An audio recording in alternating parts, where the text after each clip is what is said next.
71장. 에세네파 사람들과 바리사이파 사람들. 불성실한 관리인의 비유.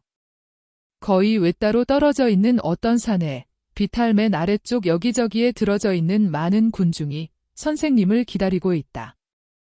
그 산은 그것을 둘러싸고 있는 계곡들이 서로 만나는 곳에서 머리를 내밀고 있는데 그 비탈들이 그곳에서 갑자기 솟아오른다. 아니 그보다도 거의 수직으로, 어떤 곳에서는 정말 수직으로 가파르게 뛰어오른다. 산꼭대기에 올라가는 데에는 석회암을 깎아서 만든 오솔길이 있는데 이 오솔길이 어떤 곳에서는 산비탈을 구불구불 스치고 지나가며 때로는 낭떠러지 위에 산의 절벽에 걸려있기도 하다. 거의 붉은 빛깔에 가까운 누런 빛깔의 이 울퉁불퉁한 오솔길은 키가 작고 가시가 많은 먼지투성이의 푸른 덤불 위에 던져놓은 리본 같다. 메마르고 돌투성이의 비탈을 뒤덮고 있는 잎들 자체가 가시 같아 보이는데 보랏빛을 띤 붉은 빛깔의 선명한 꽃이 여기저기 피어 있어 새의 도가머리 같이 보이기도 하고 가시덤불이 우거진 길로 지나간 어떤 불행한 사람들의 옷에서 떨어져 나온 비단 뭉치 같기도 하다. 아주 가는 재가 덮인 것처럼 음산한 청록색의 뾰족한 가시로 이루어진 기복이 심한 이런 표면은 무더기로 산 밑에까지, 그리고 이 산과 서북쪽과 동남쪽에 있는 다른 산들과의 사이에 있는 고원에까지 퍼져 있어 아래쪽에 있는 곳과 갈마드는데 그곳에는 뒤틀리지도 않고 무익하지도 않은 참다운 풀과 참다운 작은 나무들이 있다. 사람들은 그곳에서 야영을 하며 주님이 오시기를 참을성 있게 기다린다. 아침이 서늘하고 이슬이 아직 모든 풀줄기에서 증발하지 않은 것으로 보아 사도들에게 연설을 하신 다음 날인 것 같다. 특히 그늘에는 이슬이 아직 남아있어 가시와 잎을 아름답게 하고 가시 돋친 작은 나무들의 이상한 꽃들을 금강석 뭉치로 바꾸어 놓는다. 지금은 틀림없이 이 음산한 산이 아름다운 시간일 것이다. 사실 다른 시간에는, 그러니까 사정없는 햇빛이나 달밤에는 이 산이 끔찍한 속죄를 하는 곳과 같은 소름 끼치는 모습을 하고 있을 것이 틀림없다. 동쪽에는 매우 기름진 평야의 화려한 큰 도시가 있다. 순례자들이 있는 아직 낮은 이 사면에서는 다른 것은 아무것도 보이지 않는다.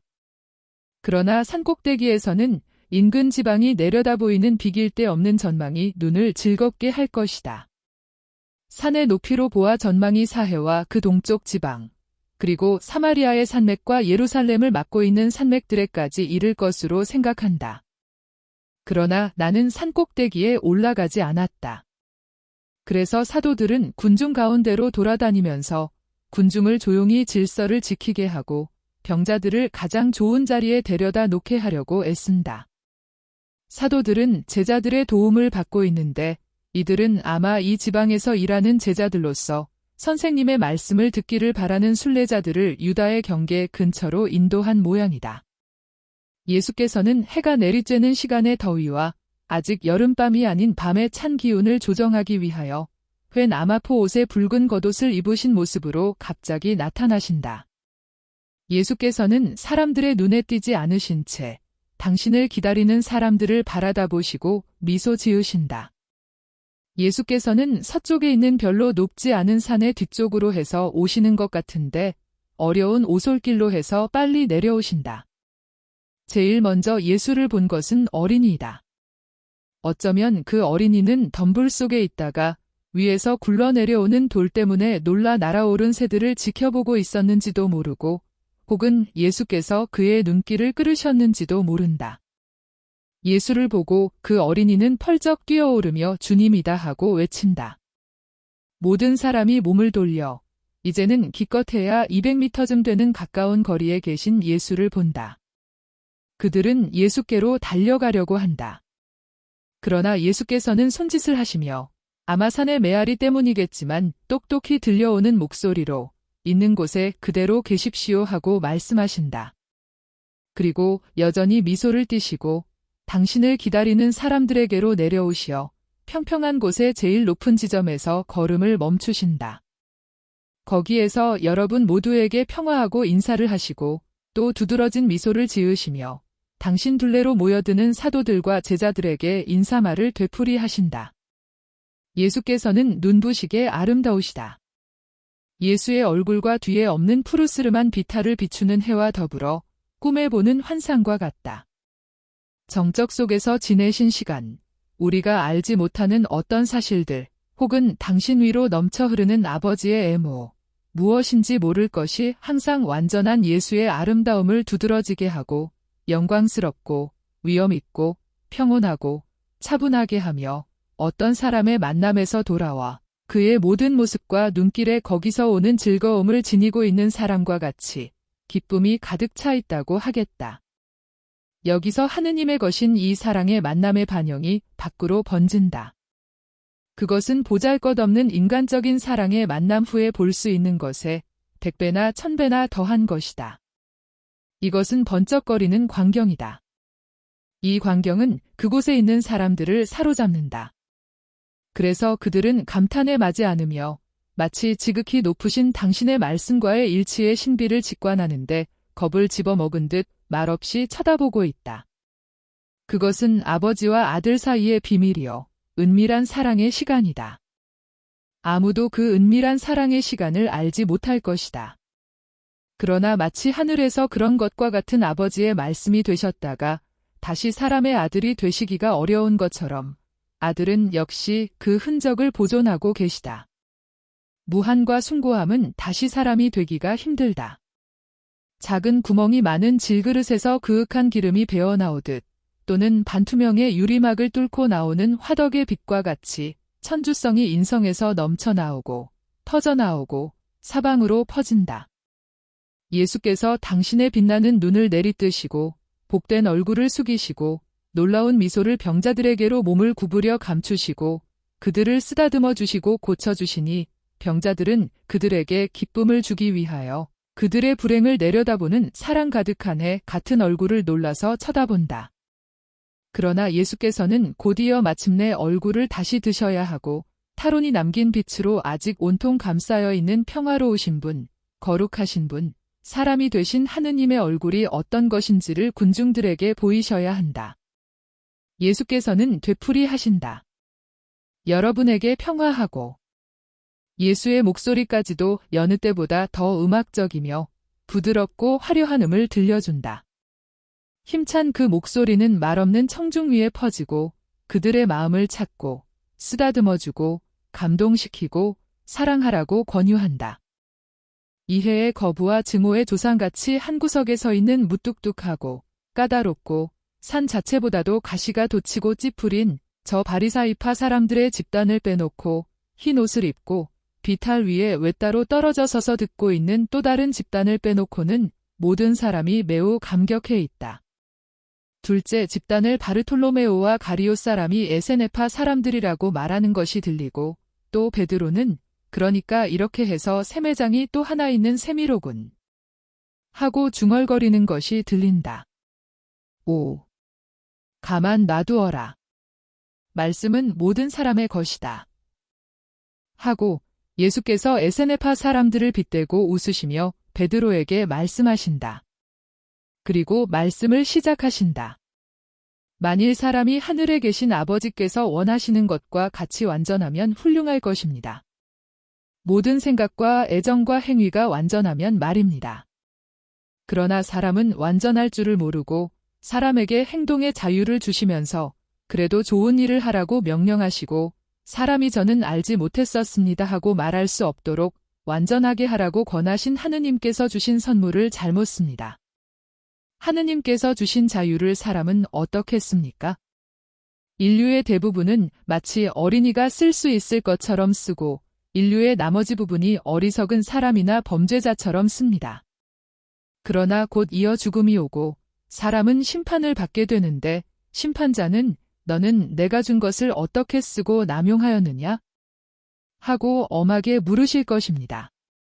무시무시한 질문입니다. 그때에는 사람이 그 때문에 그렇게도 자주 죄인이 되는 세상의 재물이 얼마나 지푸라기보다도 못한 것으로 보이겠습니까?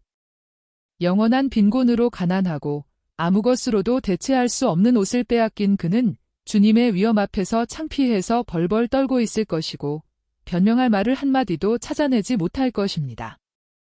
과연 세상에서는 보잘것없는 사람들을 속여서 자기를 변호하기가 쉽습니다. 그러나 하늘에서는 하느님을 속일 수가 없습니다. 절대로. 또 하느님께서는 비굴하게 타협을 하지 않으십니다. 절대로. 그러면 어떻게 해야 구원을 받습니까? 어떻게 모든 것을 타락에서 오는 것까지도 구원에 소용되게 할 수 있습니까? 귀금속과 보석을 부의 수단이라고 가르치고 권세욕과 유욕을 자극한 타락에서 오는 것까지도 말입니다. 사람은 아무리 가난하더라도 무절제하게 황금과 명예와 여자를 가지고 싶어 하므로 언제나 죄를 지을 수 있는데 그때에는 부자가 가진 것을 빼앗기 위하여 도둑이 됩니다. 그러면 부자이거나 가난하거나 사람은 절대로 구원을 받을 수 없겠습니까? 아닙니다. 구원을 받을 수 있습니다. 그러면 어떻게 해야 구원을 받을 수 있습니까? 재물을 선에 도움이 되게 하고 빈궁을 선에 도움이 되게 함으로써 구원을 받을 수 있습니다.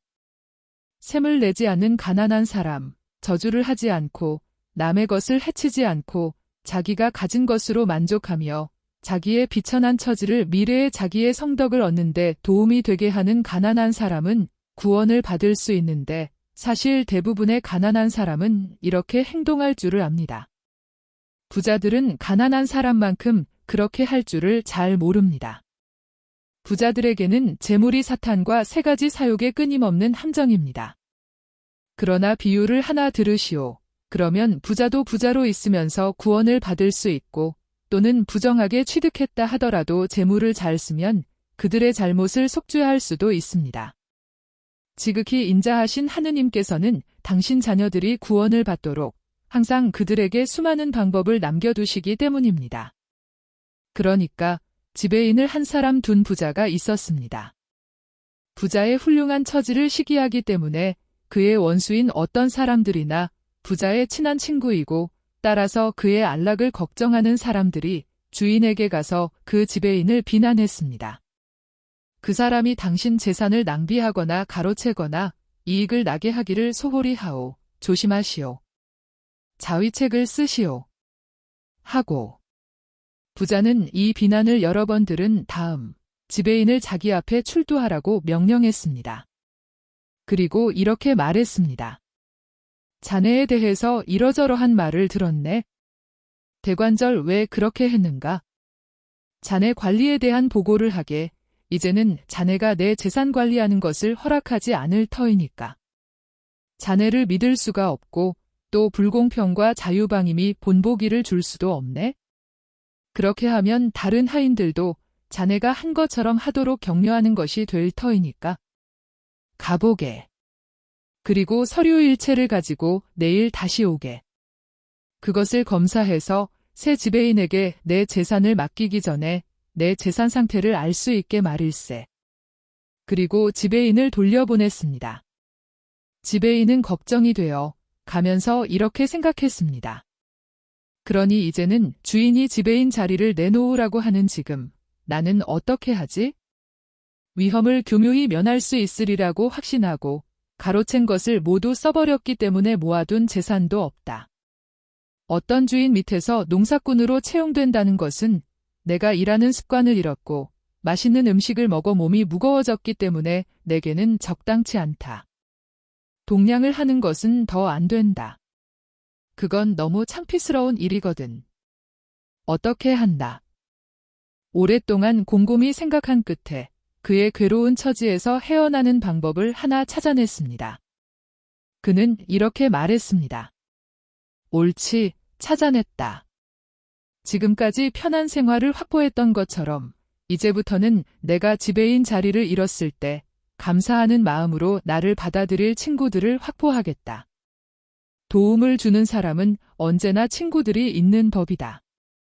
그러니까 사람들이 내게 도움을 주도록 내가 도움을 주기로 하자. 그리고 소문이 퍼져서 때가 늦기 전에 즉시 하기로 하자. 그는 주인에게 빚진 사람 여럿을 찾아가서 첫 번 사람에게 말했습니다. 3년 전 봄에 우리 주인이 빌려준 돈에 대해서 얼마를 갚아야 하오? 그 사람은 원금과 이자 합해서 기름 100통입니다 하고 대답했습니다. 아이고. 불쌍도 하지. 아이가 그렇게 많고 앓는 아이들이 있는 당신이 그렇게 많이 갚아야 하다니. 그렇지만 우리 주인이 당신에게 준 것은 30통 값어치가 아니었소? 그렇습니다. 그러나 저는 매우 절박한 처지에 있던 터인데 주인이 이렇게 말했습니다. 자네에게 그걸 주네만 3년 동안에 그 돈으로 버는 것을 내게 준다는 조건일세 하고. 그런데 그 돈으로 기름 100통 값어치를 벌었으니까 그것을 갖다 줘야 합니다. 하지만 그건 고리대금업자나 다름없소. 안 돼오. 안 돼. 이 주인은 부자이고 당신은 먹기도 힘든 처지요. 주인은 가족도 별로 없는데 당신은 가족이 대단히 많소. 수입이 50통 값어치가 있었다고 쓰시오. 그리고 그 일을 잊어버리시오. 나는 그것이 사실이라고 맹세하겠소.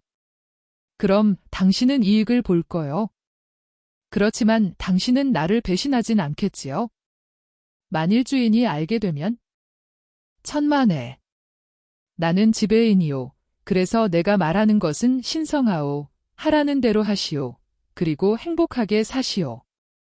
그 사람은 그렇게 쓰고 서명하고 말했습니다. 축복받으십시오.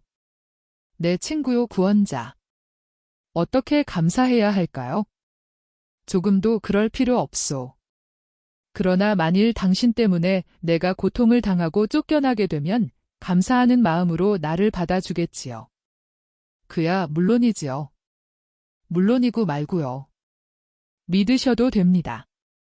지배인은 또 다른 빚진 사람을 찾아가서 거의 비슷한 말을 했습니다. 그 사람은 곡식 100마를 갚아야 했습니다. 3년 동안 가물어서 그가 농사지은 것이 망쳐져서 가족을 먹이기 위하여 부자에게서 곡식을 구워다 먹어야 했기 때문이었습니다. 아니, 그건 말도 안 되오. 주인이 준 것의 배를 갚아야 하다니. 미를 거절하다니. 그리고 너무나 풍성한 그의 저장된 곡식은 벌레가 먹는데 배가 고프고 아이들이 있는 사람에게 곱절을 요구하다니. 80마리라고 쓰시오. 그렇지만 주인이 내게 20마를 주고 다음에 또 20말, 그 다음에는 10마를 주었다는 것을 기억하면 어떡합니까? 아니, 주인이 그걸 어떻게 기억하오? 내가 곡식을 당신에게 주었는데 내가 그것을 기억하고 싶지 않으니. 그렇게 해요. 그래서 곤경에서 빠져나가시오. 가난한 사람들과 부자들 사이에는 정의가 있어야 하오. 내가 주인이라면 나는 50말만 요구하겠소? 어쩌면 그걸 탕감해 줄지도 모르겠소? 당신은 착하십니다. 모두가 당신 같았으면. 우리 집은 당신에게는 친구의 집이라는 것을 기억하십시오. 지배인은 같은 방법으로 다른 사람들도 찾아가서 이를 다시 공평하게 정리하기 위해서는 고통을 당할 각오가 되어 있다고 언명했습니다. 그러니까 약속과 축복이 그에게 비오듯 쏟아졌습니다. 지배인은 장래가 보장되자 안심하고 주인을 찾아갔습니다. 한편 주인은 지배인의 뒤를 밟아 그의 수단을 알아냈었습니다.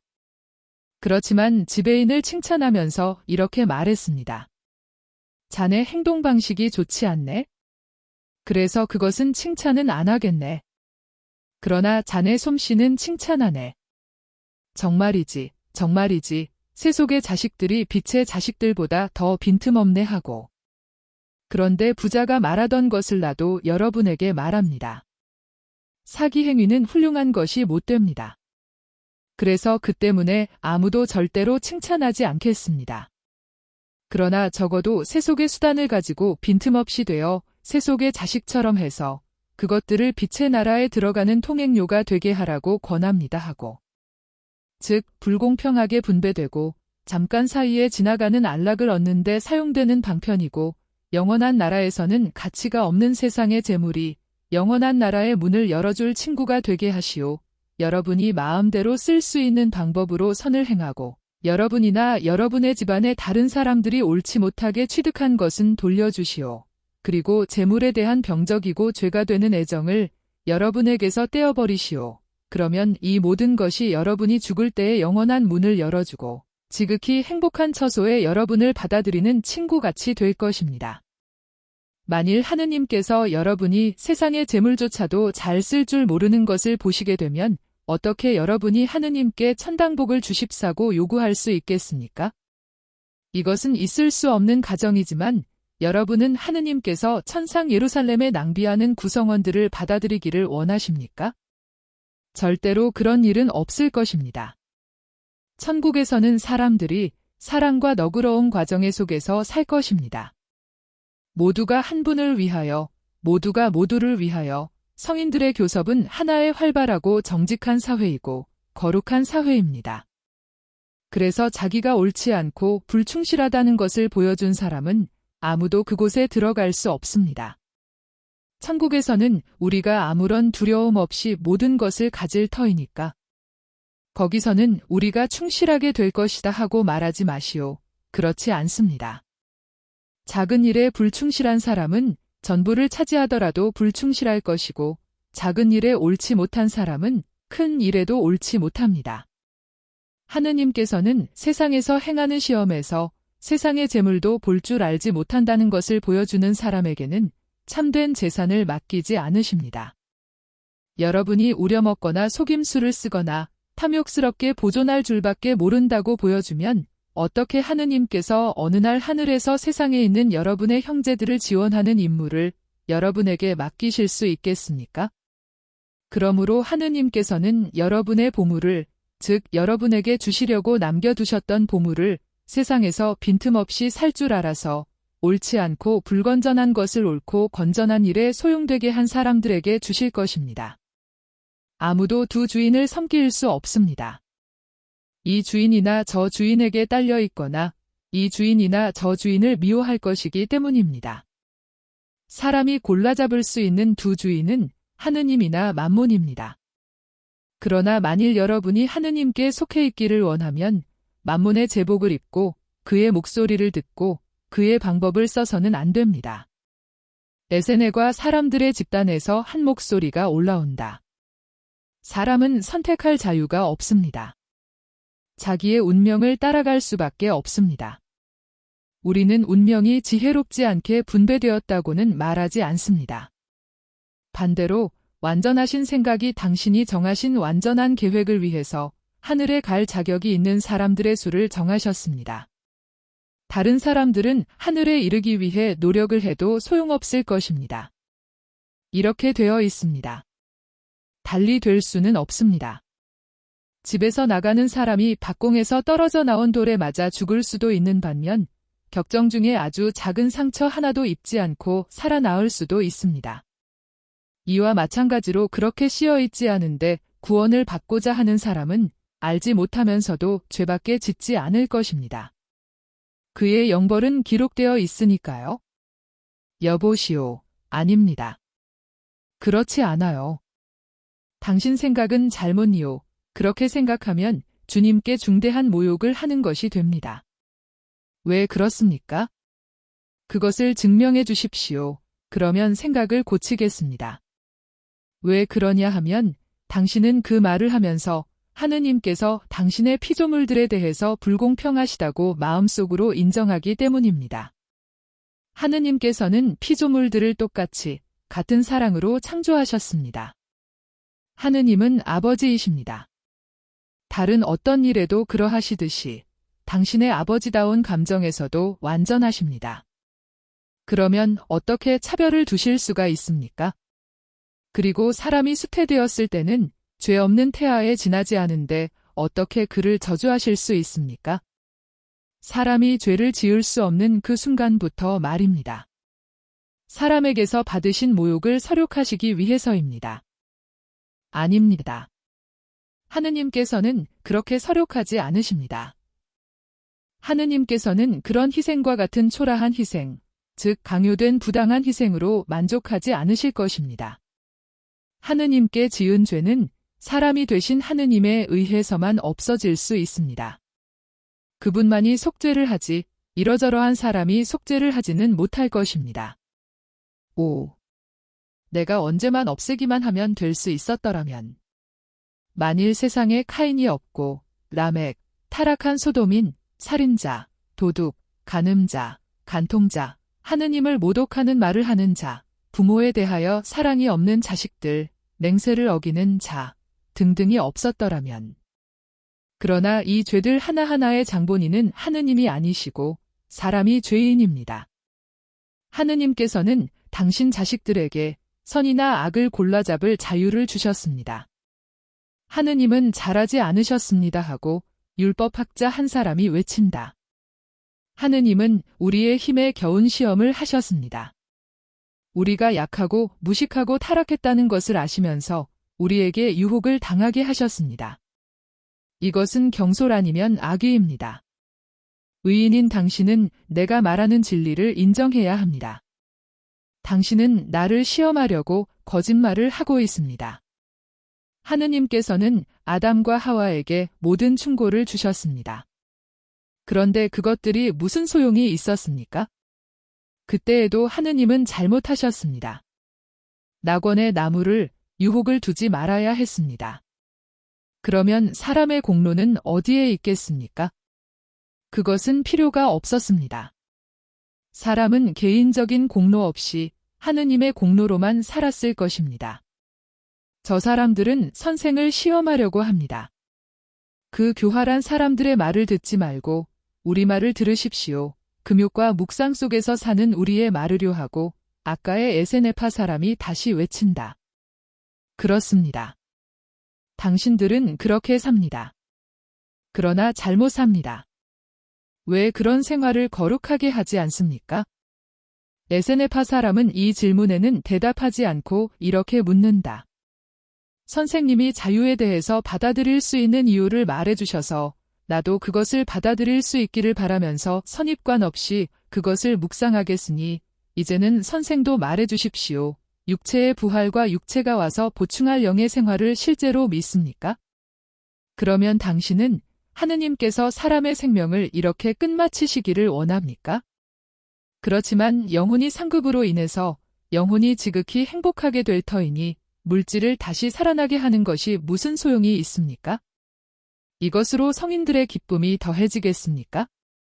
성인이 하느님을 차지할 때에 가지게 될 기쁨을 더하게 할 것은 아무것도 없습니다. 아니 그보다도 꼭 한 가지가 마지막 날에 그 기쁨을 더하게 할 것입니다.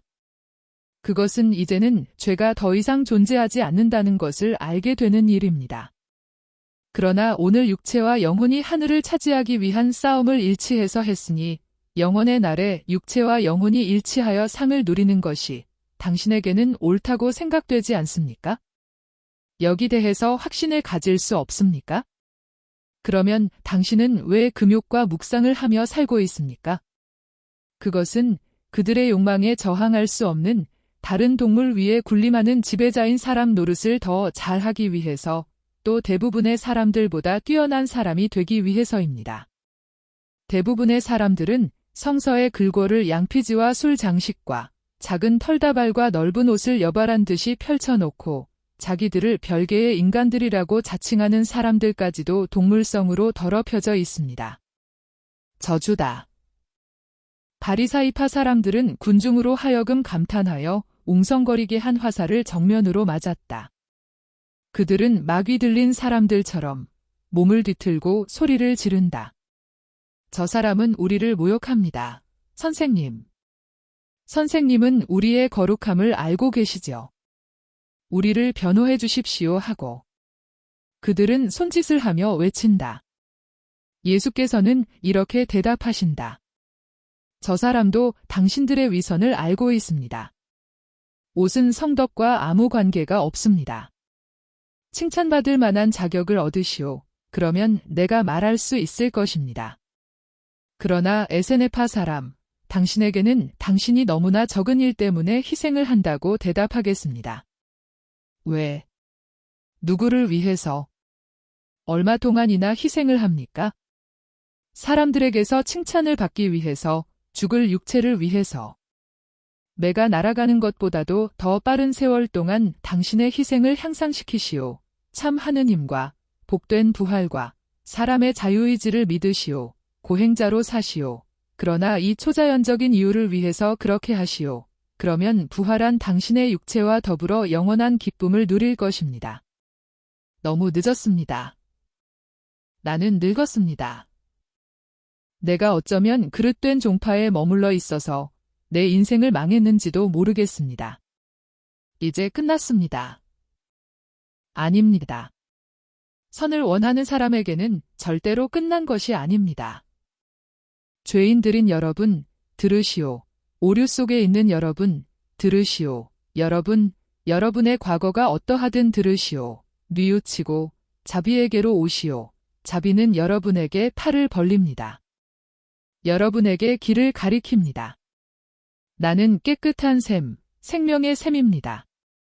지금까지 여러분을 바른 길에서 벗어나게 한 것들을 버리시오. 벗은 몸으로 목욕을 하러 오시오. 그리고 빛을 입으시오. 새로 태어나시오. 도둑으로 큰 길에서 도둑질을 했습니까? 또는 상업이나 관청에서 큰 양반으로 계략을 써서 도둑질을 했습니까? 오시오. 부정한 악습이나 격정을 가졌었습니까? 오시오. 압제자였습니까? 오시오. 뉘우치시오. 사랑과 평화에 오시오. 그러나 하느님의 사랑이 여러분 위에 쏟아져 내려올 수 있게 하시오. 여러분의 저항과 여러분의 두려움과 여러분의 망설임으로 인하여 괴로워하는 이 사랑의 고통을 덜어주시오. 나와 여러분의 아버지의 이름으로 내가 제발 부탁합니다. 생명과 진리를 찾아오시오. 그러면 영원한 생명을 얻을 것입니다. 군중 속에서 한 사람이 외친다. 저는 부자이고 죄인입니다. 오기 위해서 저는 어떻게 해야 합니까?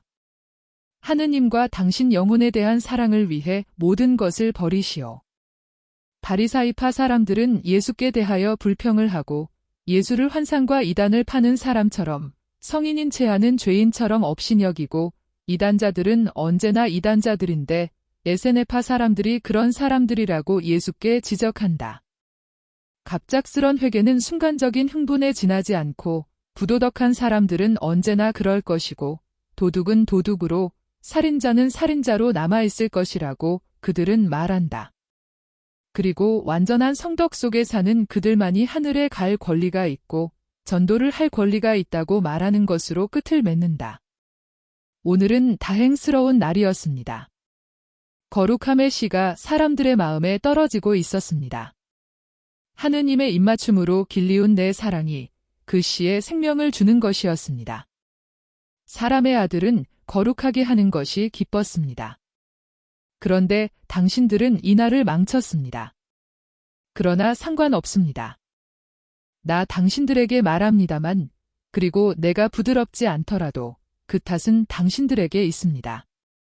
그러니까 나 당신들에게 분명히 말하지만 당신들은 의인 행세를 하고 사람들 앞에서 의인인 채 하는 사람들 축에 끼지만 의인들은 아닙니다. 하느님께서 당신들의 마음을 아십니다. 사람들의 눈에 위대한 것이 하느님의 무량하심과 완전 앞에서는 아주 나쁜 것입니다. 당신들은 옛날 율법을 인용합니다. 그러면 왜 그것에 따라 살지 않습니까? 당신들은 당신들에게 이익을 가져다 주는 무거운 짐을 율법에 얹어 그것을 무겁게 해서 율법을 당신들에게 유리하도록 변경합니다. 그러면 작은 털다발과 쓸데없는 무겁고 복잡한 것, 즉 당신들이 너무 많이 만들어 놓아서 율법이 그 아래 파묻히고 숨이 막혀 죽게 되는 그 계명들을 제거해서 율법을 이 보잘것없는 사람들에게 유리하게 변경하는 것을 내게는 왜 허락하지 않습니까?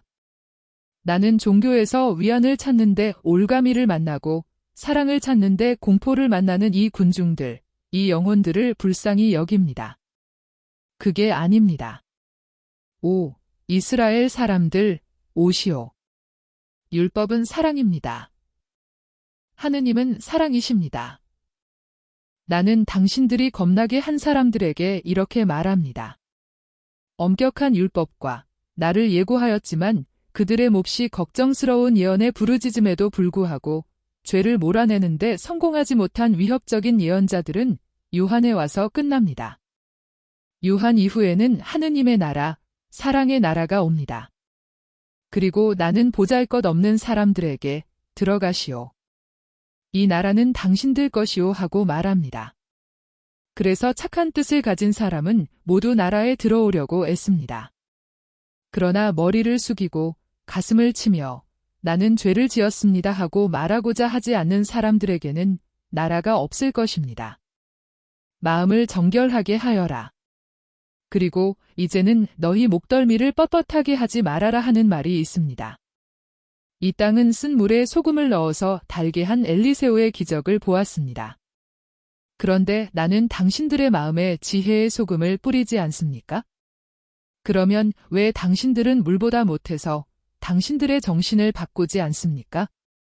당신들의 말투에 내 소금이 배게 하시오. 그러면 그것들이 새로운 맛을 내게 될 것이고 율법의 본래의 힘을 돌려줄 것입니다.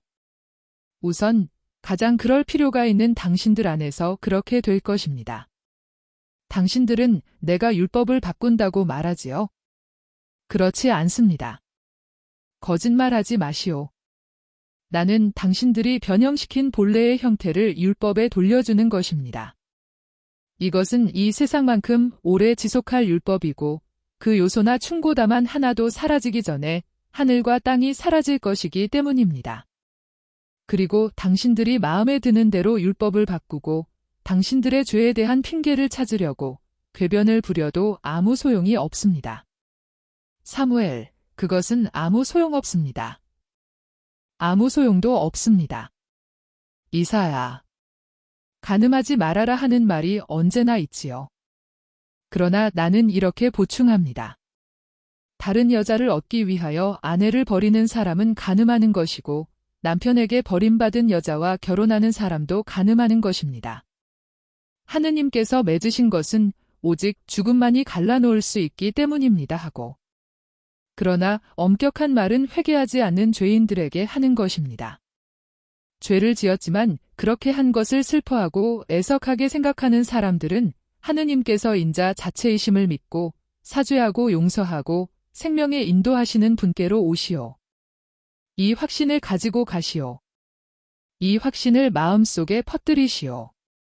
여러분에게 주님의 이름으로 강복하면서 평화를 주는 자비를 전파하시오.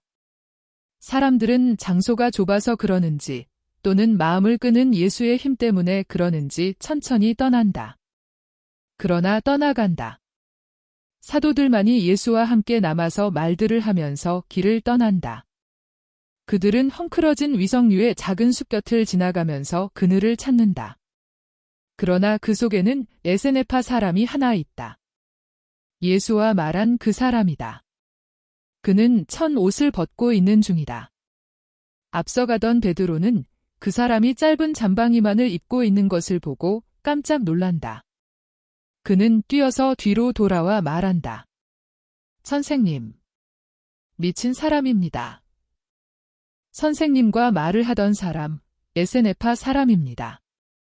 그 사람은 옷을 벗고 울고 한숨을 쉽니다. 우리는 그리 갈 수 없습니다.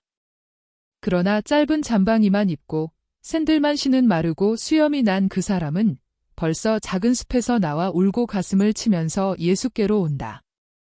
그는 꿇어 엎드린다.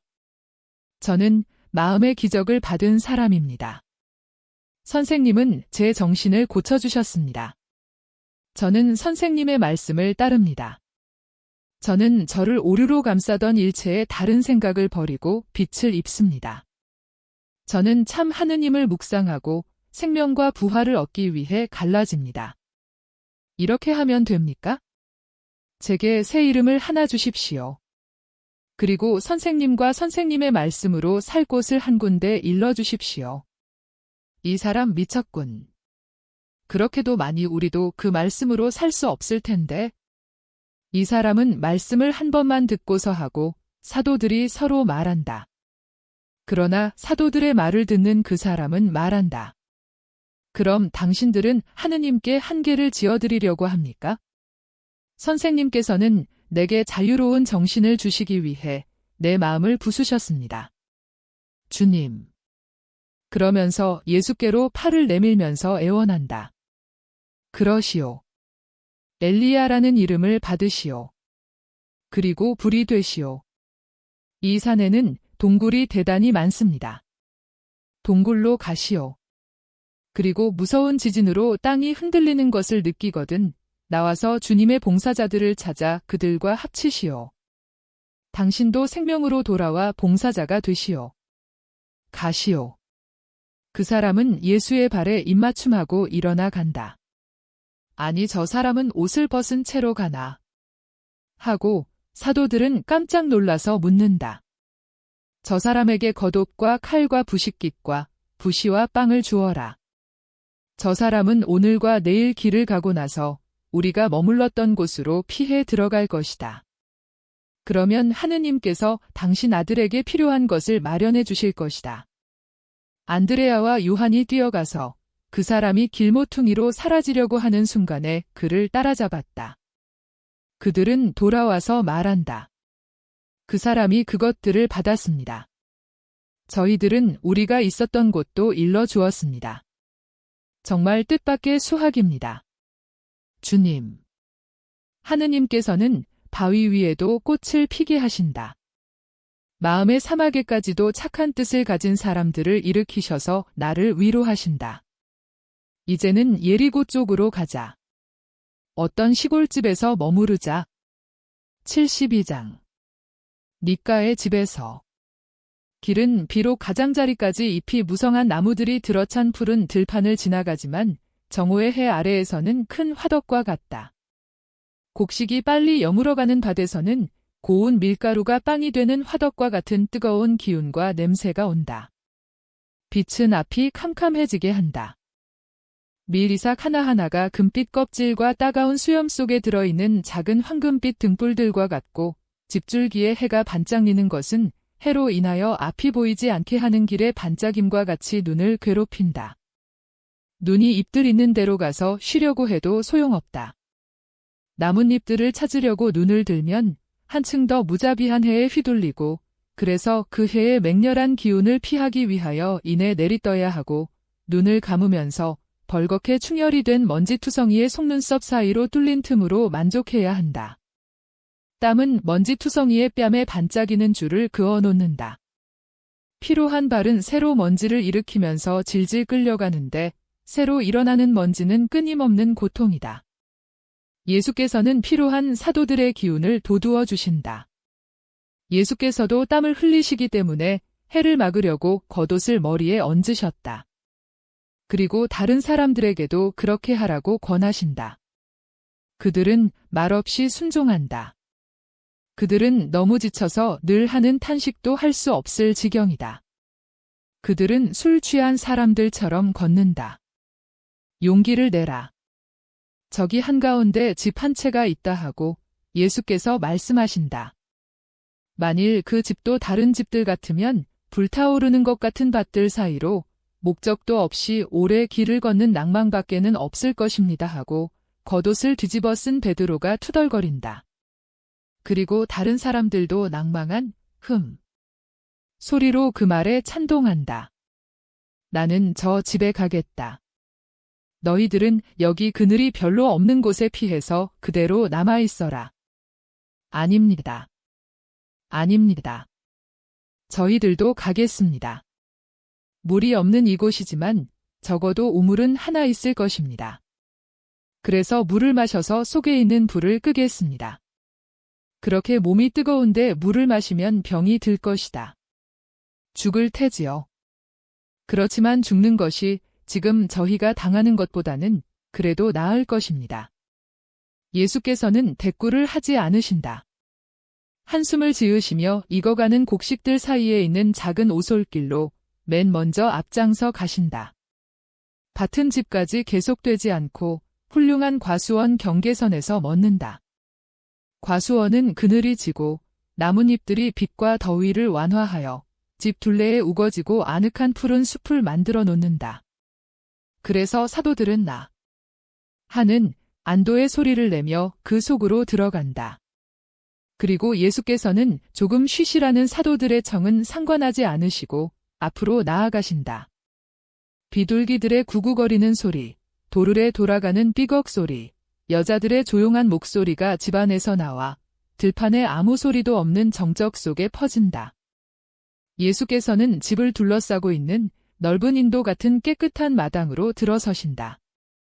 마당에는 포도덩굴을 올린 정자가 레이스와 같은 잎과 보호해주는 그림자를 들이우고 있다.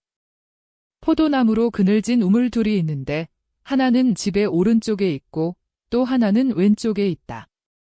집의 벽 아래에는 화단들이 있다.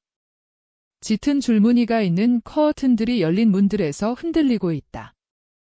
여자들의 목소리와 식기소리가 어떤 방에서 나온다.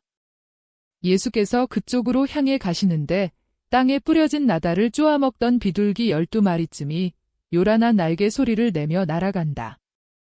그 소리에 방에 있던 사람들의 주의가 끌리고 예수께서 오른손으로 여시는 커튼이 움직이는 것을 알아본다. 하녀 한 사람이 커튼을 왼쪽으로도 열면서 알지 못하는 남자 앞에서 놀라 멈칫한다. 이 집의 평화. 길손으로 요기를 할 수 있겠소? 하고 예수께서 방문턱에서 계시며 말씀하신다. 그것은 넓은 부엌인데 하녀들이 점심 식사에 쓰인 식기를 정리하고 있는 중이다.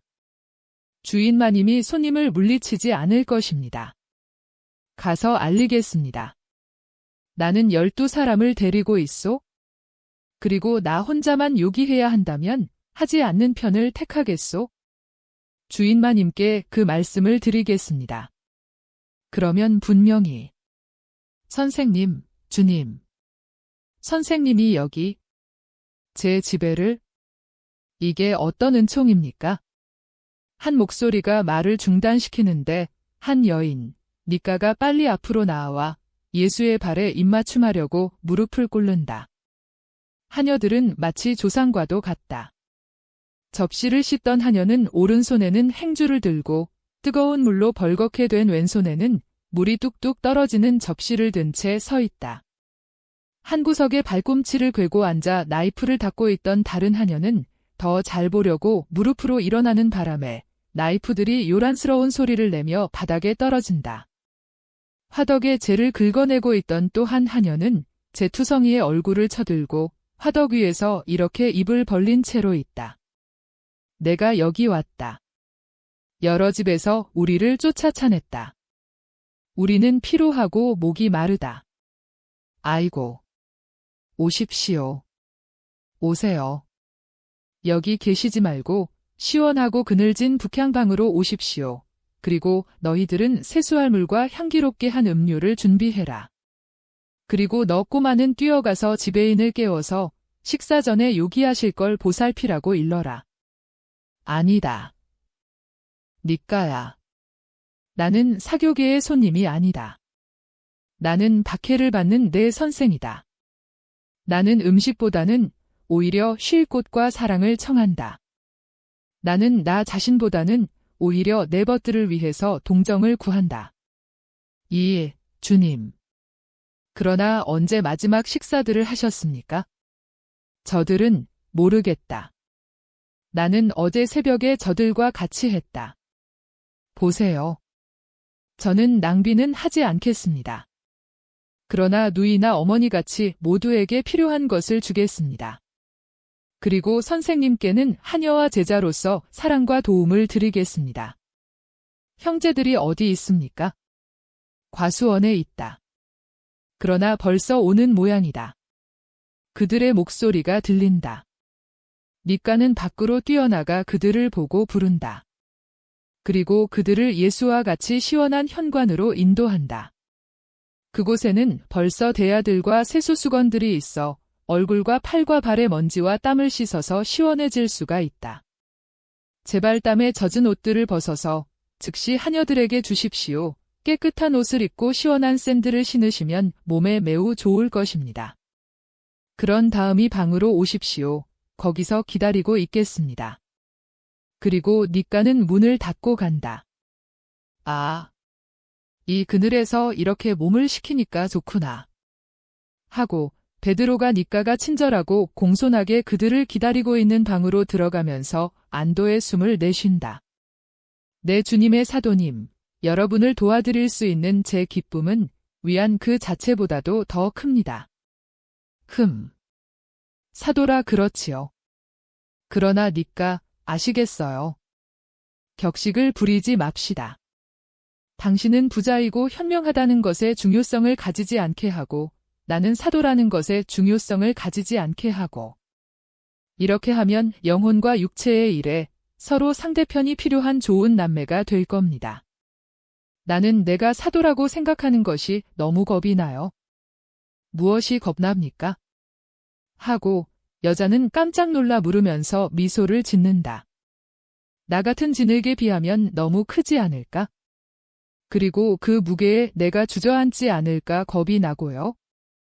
교만한 걸로는 허세를 부리지 않을까 겁이 나고요. 내가 사도라는 생각 때문에 다른 사람들, 즉 제자들과 착한 사람들이 거리를 두고 내가 잘못하더라도 침묵을 지키지 않을까 겁이 납니다. 그런데 나는 그걸 원치 않는단 말이오. 왜냐하면 제자들 가운데에는 그저 단순하게 믿기만 하는 사람들 가운데에도 나보다 나은 사람이 대단히 많기 때문이지요. 어떤 사람이 이 점이 더 낫고 어떤 사람은 저 점이 더 낫고 그래서 나는 저 벌처럼 하고 싶어요. 저 벌은 들어와서 당신이 우리 먹으라고 가져온 과일 바구니들에서 이것도 조금 먹고 저것도 조금 먹었어요. 그리고 이제는 그걸 보충하느라고 거기에다 저 꽃들의 즙을 놓아주어요. 그런 다음 나가서 토끼풀꽃, 파란 국화, 노란 양국, 맷꽃 따위를 빨아먹을 겁니다. 벌은 이것저것 아무거나 빨아들이는데 나도 벌처럼 할 필요가 있어요. 그렇지만 사도님은 가장 아름다운 꽃을 맛보고 있어요. 선생님이요. 그래요, 니까. 그러나 선생님에게서는 내가 하느님의 아들이 되는 것을 배웁니다. 착한 사람들에게서는 사람이 되는 것을 배우겠어요. 사람이신데요. 니까, 아니요. 나는 짐승보다도 조금 못해요. 나는 선생님이 어떻게 나를 용납하시는지 정말 모르겠어요. 내가 너를 용납하는 것은 내가 어떤 사람인지를 알기 때문이고 또 그 때문에 너를 반죽처럼 이렇게 저렇게 만들 수 있기 때문이다. 그러나 만일 내가 완고하게 고집을 부리고 무엇보다도 교만하면 마귀처럼 내쫓을 것이다 하고 예수께서 말씀하신다. 하녀들이 찬 양젖잔들과 틀림없이 시원한 음료가 들어있을 물이 배어나는 항아리들을 가지고 온다. 요기를 하십시오 하고 니까가 말한다. 그런 다음 저녁까지 쉬실 수 있습니다. 집에는 방이 여럿 있고 침대도 여럿 있습니다. 그리고 만일 모자라면 제 침대들을 들여서 쉬시게 하겠습니다. 선생님, 저는 물러가서 집안일을 보살피겠습니다. 여러분 모두 제가 어디 있고 하녀들이 어디 있는지 아시지요? 가거라. 그리고 우리 걱정은 하지 말아라. 니까는 나간다. 사도들은 그들에게 가져온 간식을 많이 먹는다. 그들은 맛있게 먹으면서 말을 하고 이러쿵 저러쿵 평을 한다. 맛있는 과일들인걸. 그리고 착한 여제자이고 사치는 없지만 빈궁도 없는 아름다운 집이야. 그리고 부드러운 권위를 행사하는 여자가 지휘하는 집이야. 질서와 청결, 존경, 그리고 동시에 다정스러움이 있어. 니까는 집 둘레에 정말 훌륭한 밭들을 가지고 있네. 큰 재산이야. 그래. 그리고 화덕도 있고. 그가 고통당한 것을 아직 잊지 못하는 베드로가 말한다. 다른 사람들은 웃는다. 그렇지만 여긴 좋구먼. 그렇지만 선생님은 니까가 여기 산다는 것을 알고 계셨습니까? 하고 토마가 묻는다. 너희나 마찬가지로 나도 몰랐다. 니까가 최근에 예리고 근처의 땅을 장만했다는 것은 알고 있었다. 그 이상은 아무것도 알지 못했다. 사랑하는 길손들의 천사가 우리를 인도했다. 정말 그 천사가 인도한 건 선생님이십니다. 저희들은 오려고 하지 않았거든요. 저는 한 걸음이라도 더 걷기보다는 차라리 땅에 누워서 해에 타 죽을 참이었습니다 하고 마테오가 말한다. 이제는 낮에 걸어 다닐 수는 없게 되었습니다. 올해에는 해가 벌써 힘이 많이 생겼습니다. 해도 미치는 것 같습니다. 그래, 아침 이른 시간과 저녁 나절에 걷기로 하자. 그러나 멀지 않아 산 위로 가게 될 것이다. 산에는 더위가 덜하다. 제 집에는요? 하고 가리옷 사람이 묻는다. 그래, 유다야. 그리고 유다와 헤브론에도 가자. 아니, 그럼 아스칼론엔 안 갑니까? 예. 그렇다, 베드로야. 우리는 아직 가지 않았던 곳에 갈 것이다. 그러나 분명히 아직도 해와 더위를 겪게 될 것이다. 내게 대한 사랑과 영혼들에 대한 사랑으로 희생을 좀 해라. 이제는 너희들은 쉬어라. 나는 과수원에 가서 기도하겠다.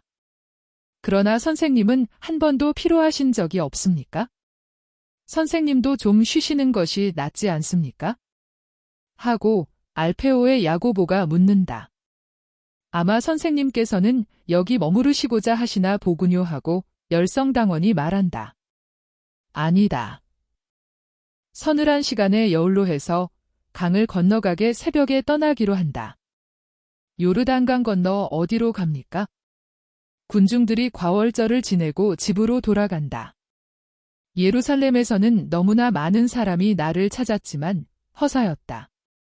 그래서 강을 걸어서 건너는 곳에서 전도를 하고 병을 고쳐주겠다.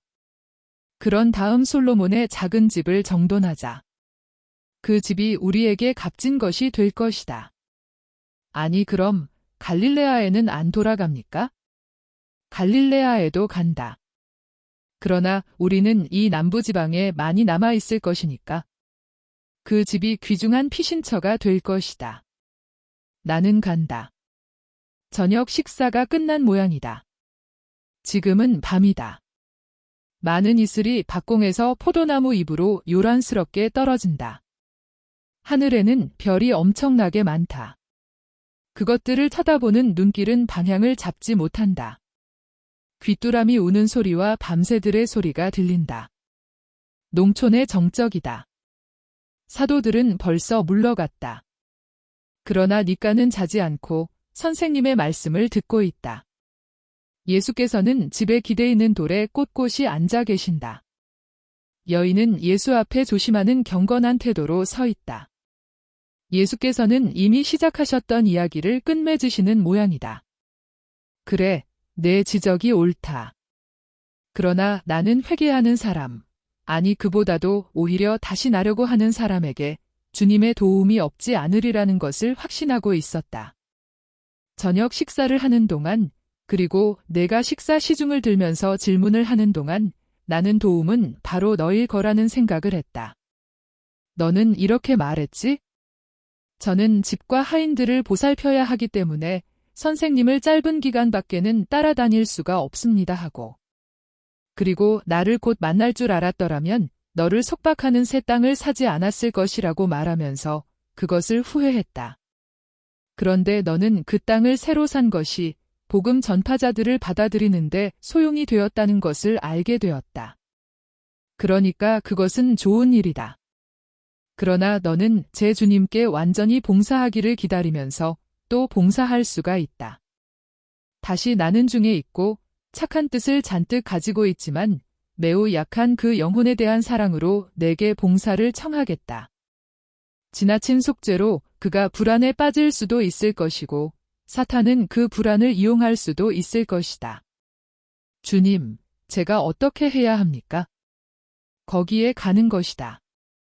하나의 의식인 것처럼 매달 거기에 가는 것이다. 하긴 그것은 하나의 의식이다. 형제의 하나의 의식이다.